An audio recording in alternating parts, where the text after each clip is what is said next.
Bueno, hoy continuamos con esta serie de las parábolas de nuestro Señor Jesucristo. Hoy es la parte número 5 y vamos a estudiar dos parábolas que necesariamente tienen que estudiarse juntas. Es la parábola del tesoro escondido y la parábola de la perla del gran precio. Recordemos por un momento, hermanos, que las parábolas de Cristo abarcan más de un tercio de las enseñanzas de Jesús que se ha escrito. El maestro de maestros a menudo ponía a pensar a los hombres cuando empleaba estas figuras de lenguaje. Jesucristo no dejó a oscuras a los hombres en cuanto a los principios del camino de la vida y los asuntos del reino, sino que las puso al alcance de las personas de a pie, la gente común y corriente.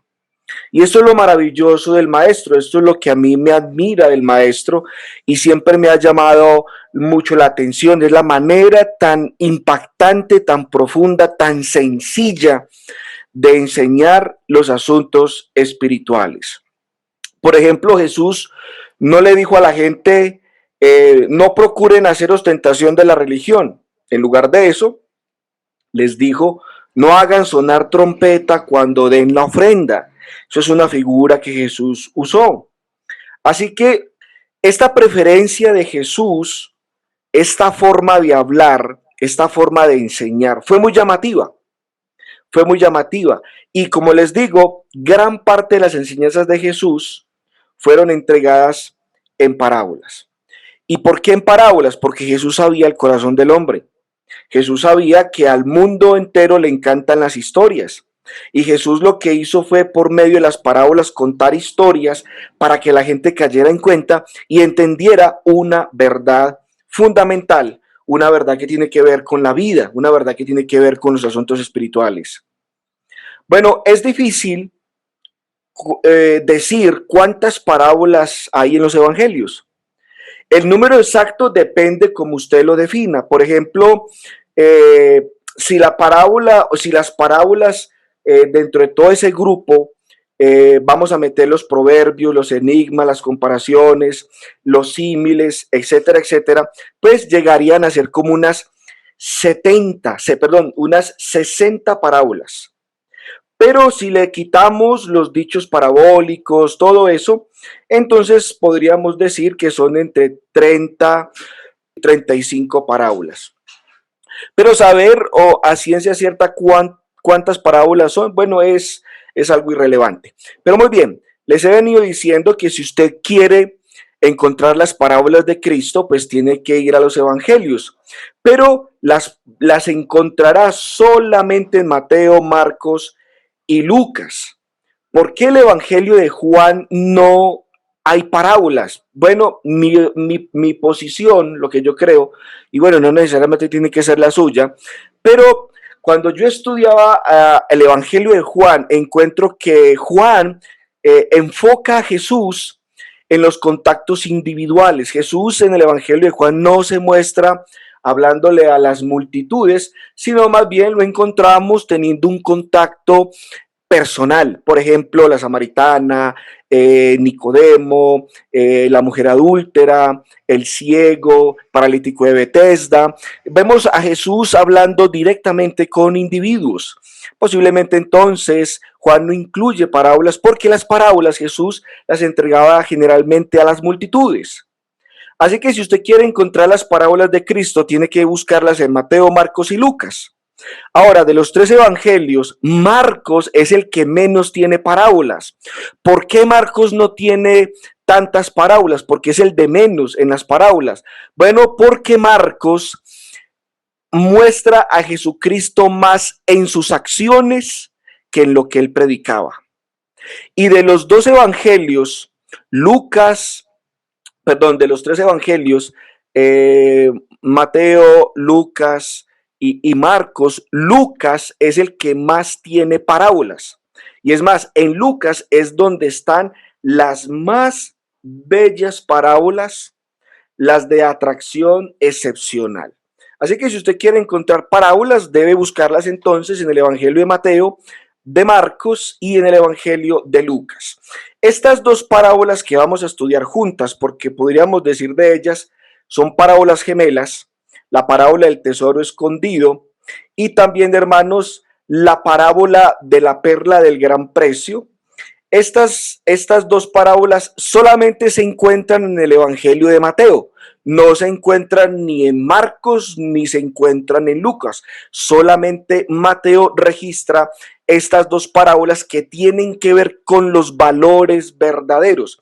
Esa es la lección central o el meollo de estas dos parábolas.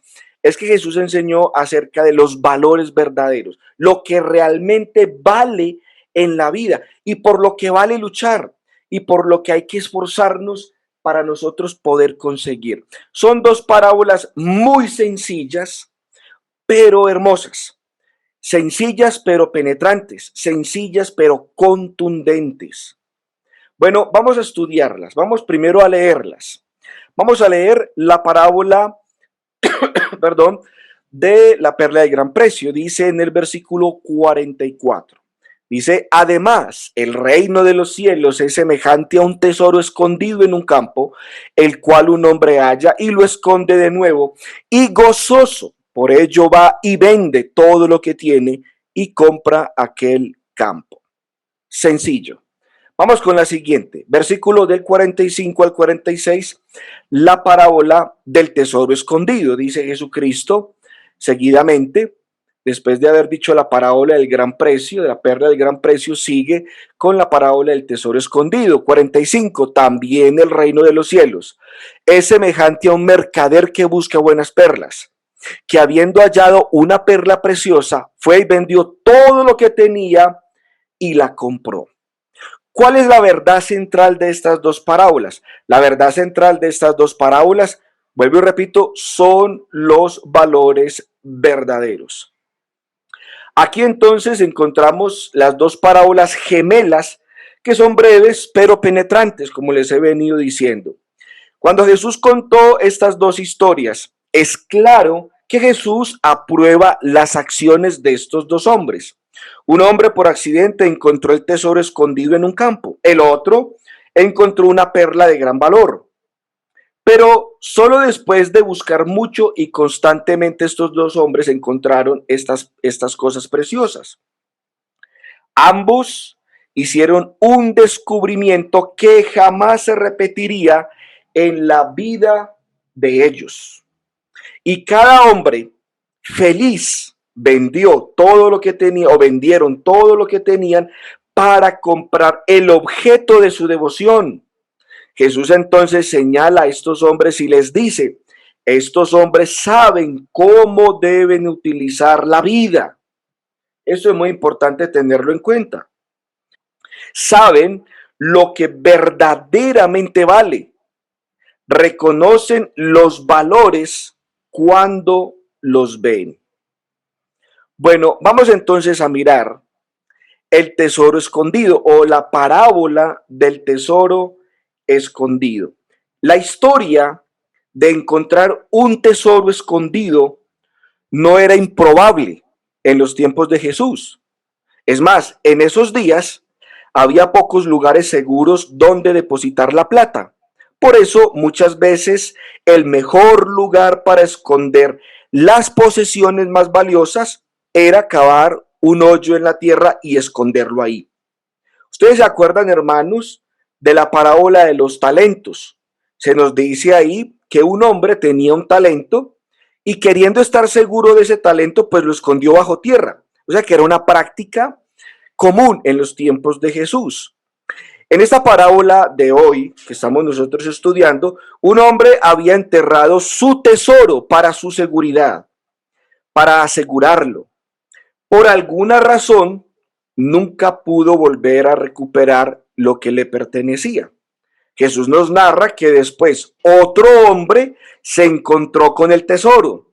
El hombre entonces estaba muy gozoso, pero ¿qué debía hacer? Dice la parábola que decidió taparlo otra vez e ir a comprar el campo. Y entonces el tesoro sería indudablemente de él. Entonces, algunos que han leído esta parábola del tesoro escondido han planteado un problema moral, porque ellos preguntan, ¿era honesto el hombre en este negocio? ¿Actuó correctamente? El hombre actuó de una manera correcta cuando encontró el tesoro, compró el campo sin avisar al dueño de lo que estaba oculto en su campo. Bueno, la dificultad, hermanos, no es tan grande como parece. En primer lugar, recordemos que la ley de Moisés, la ley de los judíos, en esos días expresaba claramente que cualquier cosa que se encontrara, dinero o bienes, pues pertenecía a la persona que lo encontraba. Así que en este caso, en esta parábola, el tesoro sí pertenecía al hombre de la parábola. En segundo lugar, y más importante, investigar todas las legalidades sería cometer otra vez el error de alegorizar la parábola.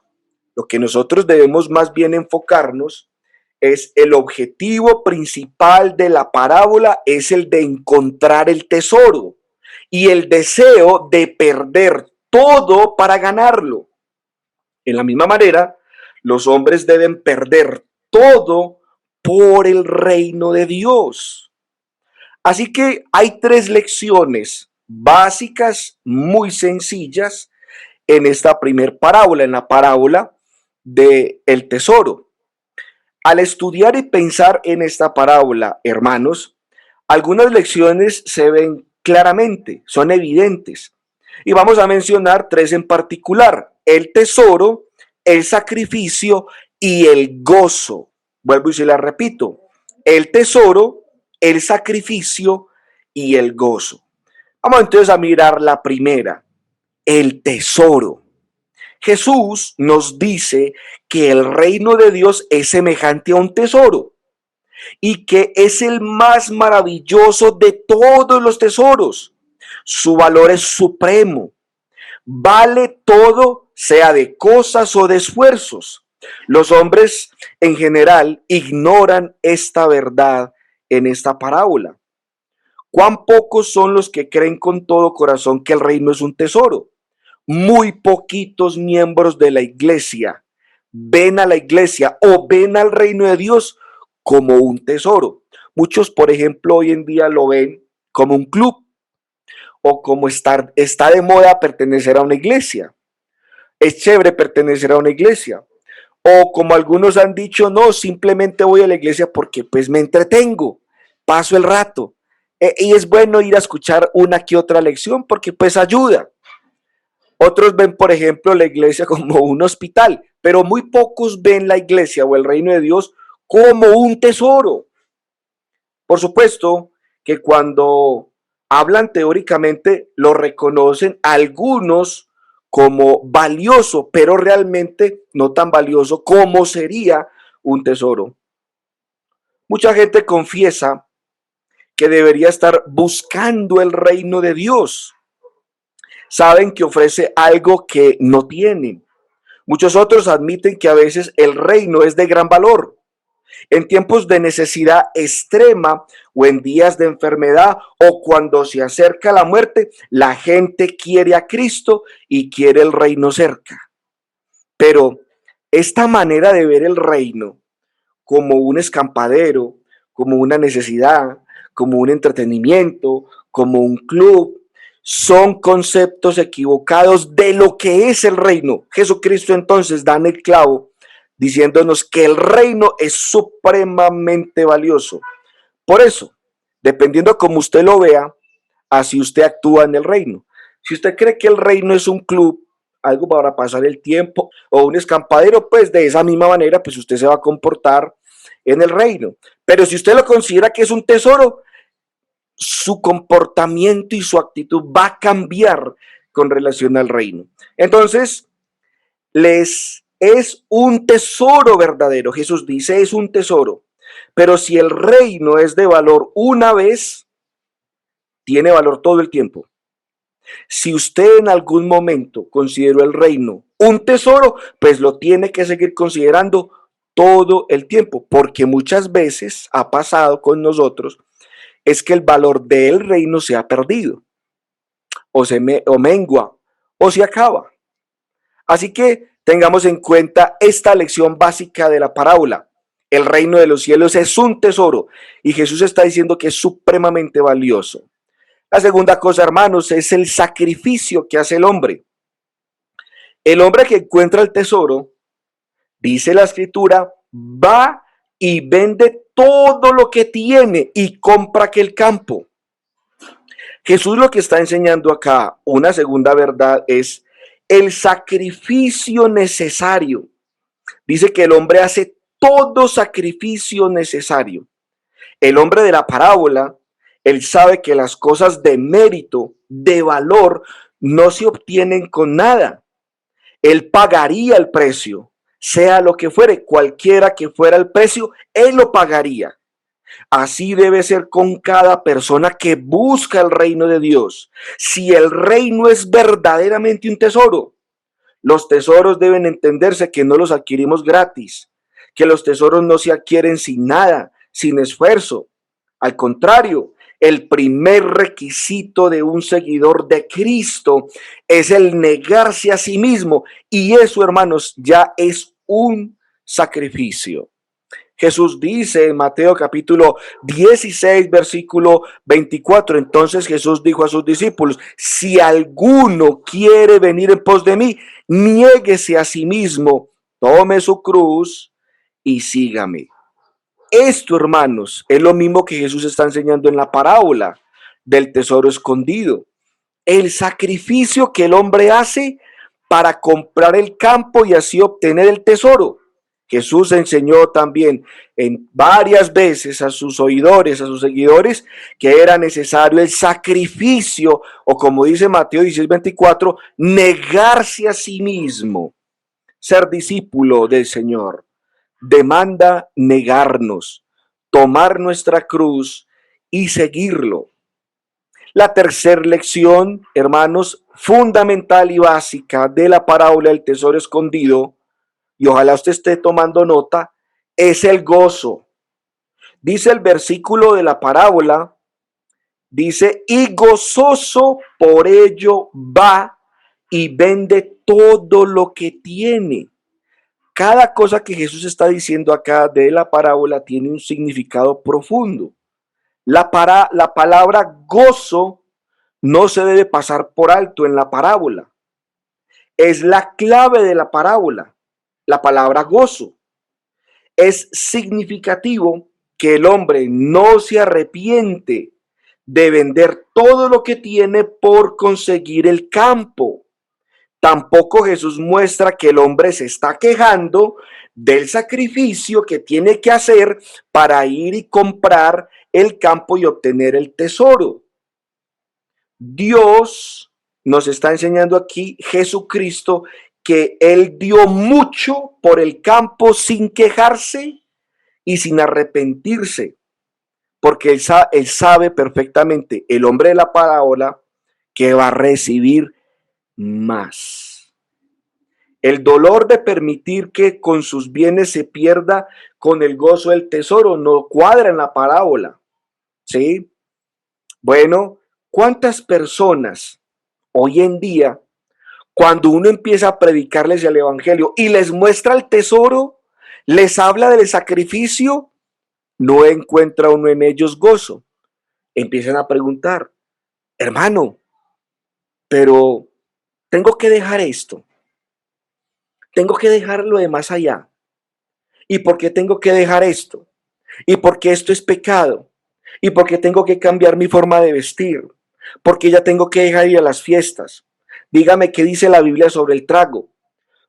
Y cuando uno les dice todo ese tipo de cosas que tienen que ser sacrificadas, uno no los ve como muy contentos para entrar al reino de los cielos. ¿Por qué? Porque van viendo más bien que se están arrepintiendo, se están quejando de el sacrificio que tienen que hacer por comprar el campo y obtener ese tesoro.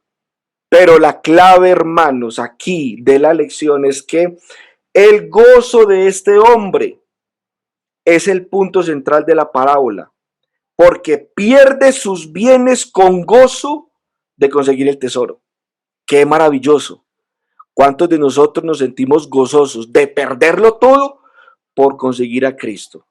Pero ¿cuántas personas, por ejemplo, vuelvo y repito, se ponen a pensar de lo que tienen que dejar y empiezan a añorar? Ay, tengo que dejar esto, tengo que dejar lo otro, etcétera, etcétera. Pero bueno, es algo que Jesús está enseñando acá, hermanos. Y es que el hombre de veras se convierte y no lo hace con aversión, ni arrepentimiento, ni quejándose. Entrega su vida pasada por algo mucho mejor. Por ejemplo, cuando nosotros leemos al apóstol Pablo, que cuadra perfectamente con esta lección, el apóstol Pablo en Filipenses 3, versículos 7 y 8 dice: pero cuántas cosas eran para mí ganancia, las he estimado como pérdida por amor de Cristo. Y ciertamente aún estimo todas las cosas como pérdida por la excelencia del conocimiento de Cristo Jesús, mi Señor, por amor del cual lo he perdido todo y lo tengo por basura para ganar a Cristo. Cuando usted lea la parábola del tesoro escondido, acuérdese de Pablo. ¿Qué hizo Pablo? Judío de la tribu de Benjamín, fariseo de fariseos, tremendas credenciales tenía Pablo, tremendo puesto tenía Pablo en el Sanedrín, tenía un privilegio, tenía tantas ventajas, beneficios siendo judío, pero todo eso, hermanos, lo dejó por comprar el campo y tener el tesoro. Y lo tuvo por pérdida, por basura, sin dolerle, sin quejarse y sin arrepentirse de lo que dejaba. Con gozo siguió al Señor. Así se convierte uno a Cristo. Así se sigue a Cristo, hermanos. No teniendo añoranza del mundo, no teniendo remordimiento ni pesar por lo que se dejó. Antes con gozo entrar en el reino de los cielos. Estas son palabras del apóstol Pablo de confianza, de gozo. Pablo había llegado a pertenecer a Cristo y Cristo pertenecía a Pablo. Y aunque sufrió la pérdida de todas las cosas que para Pablo eran valiosas, nunca las miró atrás como cosas que pesar haberlas dejado. No, el gozo que había encontrado en Cristo superó todo lo que antes había tenido sin Cristo, sin estar con Él, sin Él. ¿Cuántos cristianos se arrepienten de entrar a la iglesia y entran con una cantidad de quejas porque aún el mundo lo tienen en su corazón?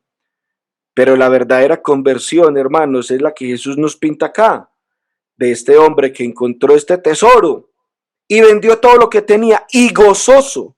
Vuelvo y repito, que es la clave de la parábola. Nos dice para poder obtener o para él poder obtener el campo y ese maravilloso tesoro. Bueno, hablemos un poquito de la perla del gran precio.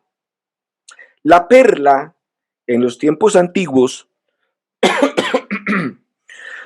era una gema de gran deleite. Las perlas en el tiempo bíblico tenían gran valor en términos de dinero. Se dice, no sé si ustedes conocen la historia, la habrán escuchado, pero se dice que Cleopatra tenía dos perlas preciosas, cada una valía unos 400,000 pesos o más, hasta millones en comparación con los dólares. Bueno, en fin, Cleopatra tenía estas dos perlas, pero además de su valor en dinero, las perlas eran codiciadas por sí. Tenían gran fascinación para los orientales. Simplemente ver una perla, cogerla, mirarla, tocarla, era considerado una fuente de satisfacción. Es más, si yo preguntara aquí en plataforma, ¿cuántos de nosotros hemos visto una perla? Pocos o quizás ninguno habrá tenido esa experiencia. ¿Por qué? Porque eso es algo supremamente valioso y eso no se encuentra aquí a la vuelta de la esquina. Bueno, los mercaderes de perlas venían de lejos buscando nuevas perlas. Jesús cuenta que un hombre, uno de estos mercaderes, pasó toda su vida buscando la perla perfecta y al encontrarla, vendió todo para comprarla. El mercader de perlas y el rey no están relacionados porque Jesús lo relaciona. Hay algo del mercader de perlas que nos atrae, que nos llama la atención, que nos impacta. Hay rasgos de carácter en este hombre que merecen ser imitados. ¿Cuáles son las cualidades que nos atraen? ¿Cuáles son las que Jesús aprueba y resalta aquí en la parábola? Bueno, también vamos a mirar aquí en esta parábola 3 lecciones básicas, muy sencillas, pero contundentes. El primer punto, hermanos, es un hombre con un propósito definido. Esta es una lección básica de la parábola de la perla de gran precio. Que este hombre tenía un propósito y tenía un propósito bien definido. El hombre de la parábola sabía exactamente a dónde iba y lo que buscaba. Su meta es encontrar la perla perfecta. El hecho de que tuviera una meta le introdujo en la vida plena y feliz. Y hay un contraste aquí entre estas dos parábolas. En la parábola del tesoro escondido, fue que el hombre se encontró ese tesoro. Así ha pasado con muchos cuando oímos del reino. El reino nos encontró a nosotros, por decirlo así. No lo estaba buscando, pero alguien me habló, me interesé y hice parte del reino. Es algo similar con el hombre del tesoro escondido. Este hombre se encontró un tesoro, pero este buscaba el tesoro, a diferencia del primero. El hecho de que tuviera una meta bien definida, entonces este hombre le introdujo en la vida plena y feliz. Es igual a hoy en día.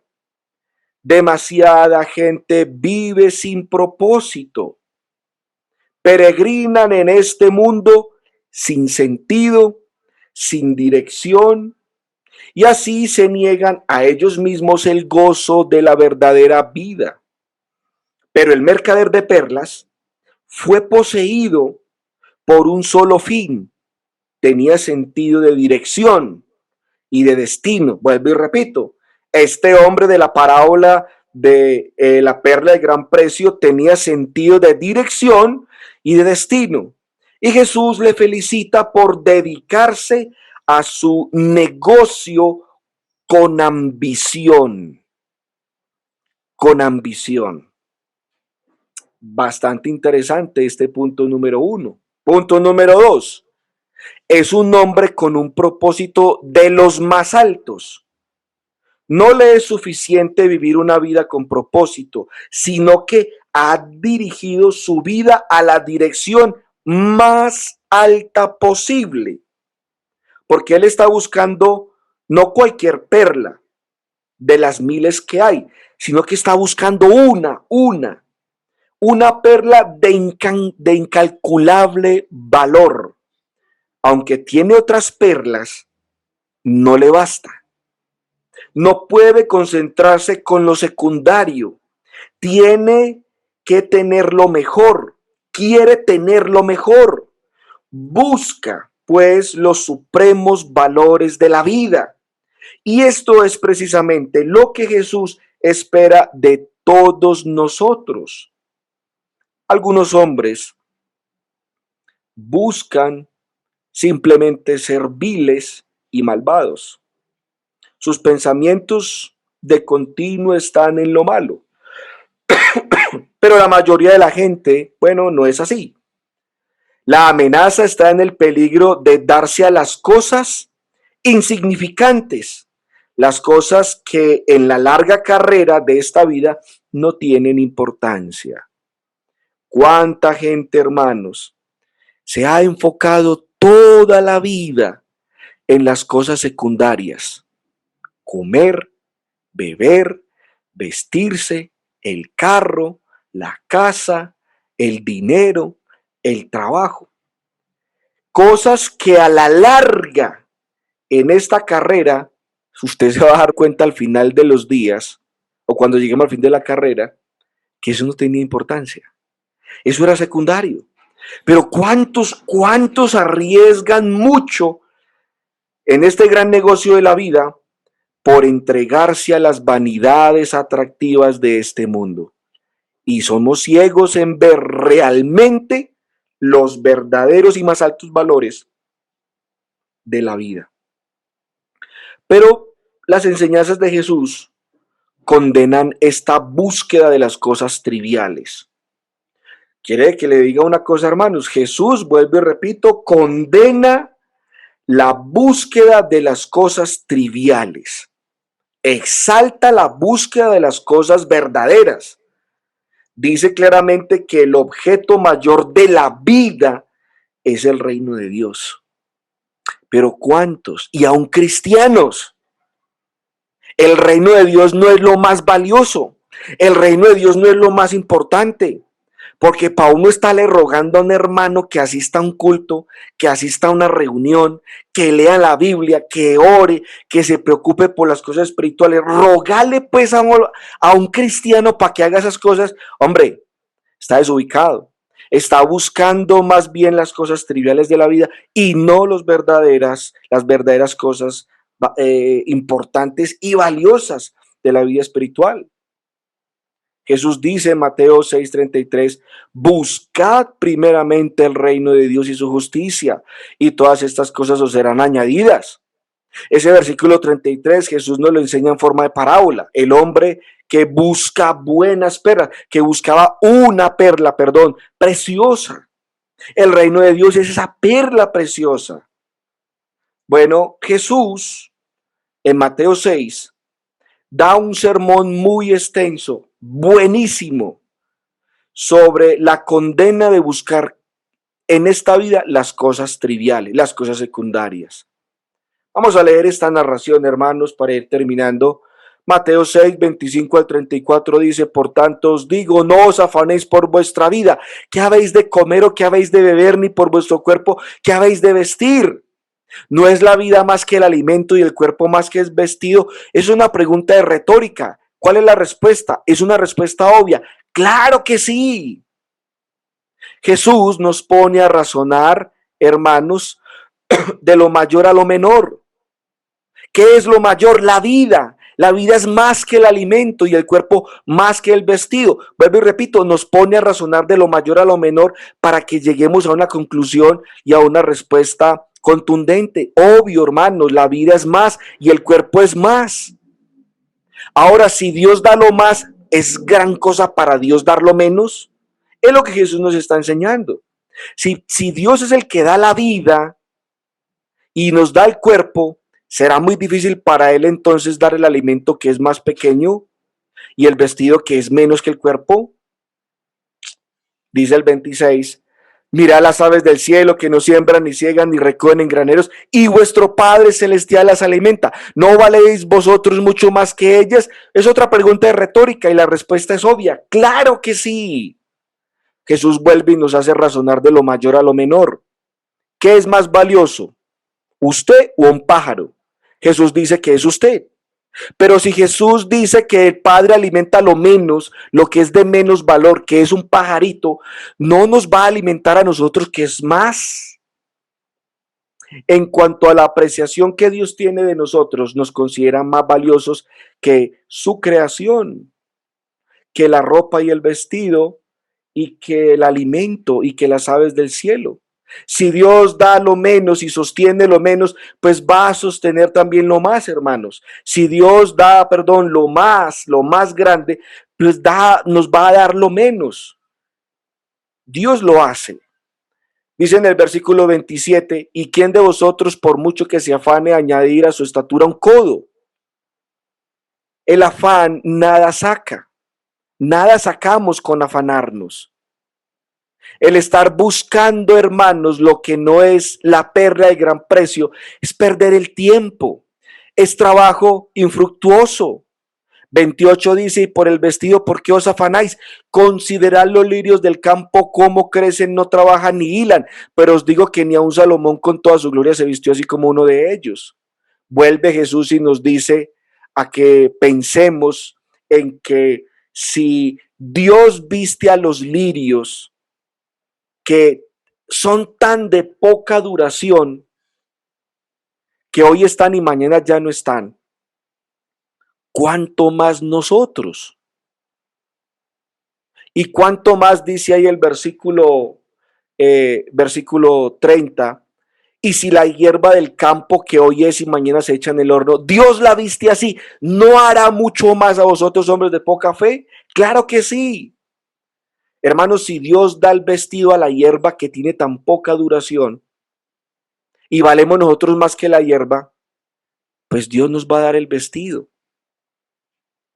Dice el 31, no os afanéis pues diciendo qué comeremos o qué beberemos o qué vestiremos, porque los gentiles buscan todas estas cosas, pero vuestro Padre Celestial sabe que tenéis necesidad de todas estas cosas.